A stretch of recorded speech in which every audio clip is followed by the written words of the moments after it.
Já voltamos aqui no Bora MS para você, ao vivo para Campo Grande, o Mato Grosso do Sul, falando do calor, dessas mudanças climáticas, o que isso impacta, né, na nossa vida. Aqui em Mato Grosso do Sul, o calor extremo tem afetado algumas cidades, mas apesar disso, pouco se fala sobre como há preparação para os impactos físicos desse calor, que variam entre diferentes populações, né, regiões urbanas e também classes sociais. E é pensando justamente nisso, uma pesquisa científica vai ser realizada. Na verdade, já foi dado esse pontapé inicial para justamente buscar esses dados. E para falar sobre esse assunto, eu converso agora de forma remota com a pesquisadora que irá coordenar esse estudo, a doutora Gislene Figueiredo Ortiz. Doutora, bem-vinda ao nosso programa. Obrigado pela sua participação aqui com a gente. Vamos lá, falando sobre a mudança climática, né? Nós sabemos que hoje não dá para dizer que no inverno vai fazer frio e não dá para dizer que no calor vai ser quente, no verão, né? Porque o mundo parece que as mudanças climáticas, de fato, estão completamente de ponta cabeça. Mas o que isso impacta na vida da sociedade, né? Eu acho que esse é a grande cereja do bolo que vocês querem trazer para saber se nós teremos que mudar o nosso comportamento também, não é isso? Bom dia. Bom dia a todos. Gostaria de agradecer a oportunidade de estar aqui falando um pouquinho da pesquisa. Então, a nossa pesquisa, a gente estuda os impactos das ondas de calor em cidades, né? Uhum. É conhecido que as cidades, elas têm ilhas de calor que já se tornam mais quentes, né? Que todo o entorno próximo. E quando a gente tem os eventos de ondas de calor, essas cidades elas se tornam ainda mais quentes, né? E a população urbana ela é atingida de forma bastante impactante. Uhum. Essa pesquisa, então, ela vai buscar mapear quais são as áreas urbanas de cidades aqui do Mato Grosso do Sul, onde a vulnerabilidade a esses eventos extremos de calor possa ser mais acentuada, né? A gente sabe que, por exemplo, pessoas que têm condições socioeconômicas de ter um ar-condicionado, uma piscina, uma casa ampla, ventilada, ela não sofre tanto com calor quanto uma pessoa numa condição contrária, né? Que não consegue nem ter um ventilador, por exemplo, dentro de casa. Uhum. Então, esse estudo vai mapear a partir de temperatura de superfície, via imagem de satélite, e cruzar essas informações com dados socioeconômicos. E a partir disso, a gente consegue ter os pontos críticos das cidades estudadas e poder auxiliar o poder público em medidas de adaptação, de mitigação desses bairros, né, desses setores urbanos.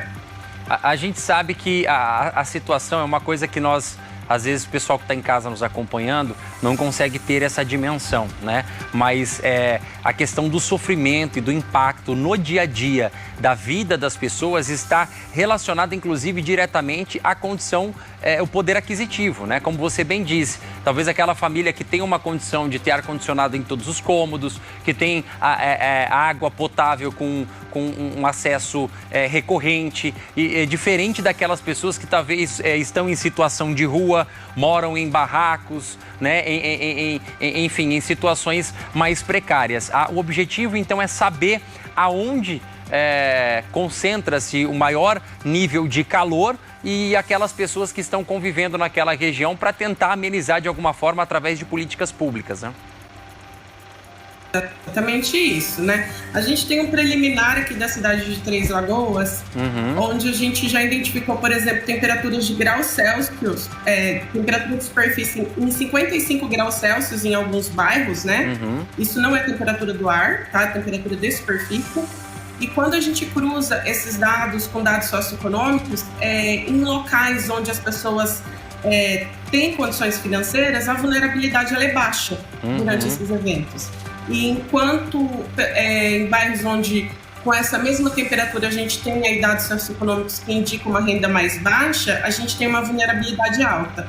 E é nesses ambientes que a gente precisa trabalhar. A gente precisa aumentar a cobertura vegetal, parques urbanos, áreas verdes, né, políticas públicas para cobrir esses terrenos de vegetação arbórea, pintar telhados de branco. Existem medidas simples que não são muito caras, que podem amenizar, sim, os efeitos de calor nas cidades. Sim. E qual é o tempo estimado aí para essa pesquisa, né? Quanto tempo será realizada essa pesquisa, então, para que a gente possa ter esses números? Então, a pesquisa, ela teve um pontapé inicial no ano passado, né, durante o meu estágio de pós-doutorado na USP, com o professor Dr. Emerson Galvani, e agora ela foi contemplada por um edital de Bolsa Produtividade da Fundect. Então, a gente tem aí mais 36 meses para desenvolver essa pesquisa, né, para detalhar esses dados. Certo. Doutora, eu quero agradecer a sua participação aqui conosco. Tá importante nós debatermos e discutirmos, né, essas ações voltadas para tentar amenizar um pouco o sofrimento, né? Quando a gente fala em sofrimento, sofrimento físico mesmo, né? Porque a gente sabe que as pessoas elas estão sofrendo com essas altas temperaturas, né? Mas eu acho que além disso, além desse estudo que é extremamente importante, é a conscientização de toda a população que nós não devemos desmatar, que nós não devemos poluir, que nós devemos plantar árvores, né? Buscar essa conscientização que pode melhorar bastante e amenizar esse calorão que nós estamos enfrentando. Por isso, muito obrigado pela sua participação. Eu que agradeço. Até mais, Obrigada. Até a próxima. Obrigado. Olha, gente, importante, né, falar sobre o meio ambiente, clima, os cuidados que nós devemos ter, porque realmente a situação está cada vez mais crítica e mais complicada, né? Estamos enfrentando temperaturas altíssimas, não há saúde que suporte tudo isso se você não tiver uma alimentação balanceada, se você não ingerir o mínimo necessário de água por dia para você manter o seu corpo hidratado, mas a gente sabe que isso, infelizmente, não são para todas as pessoas. Não são todas as pessoas que têm essa condição de cuidar, de se conscientizar, né, de consumir a fruta necessária diária, de consumir água. Muita gente que vive em situações precárias ainda, né? Infelizmente, é uma realidade de muitas famílias. Então, importante estudo que deve trazer aí números para que a política pública possa, de fato, atuar nesse ponto de forma mais precisa e assertiva.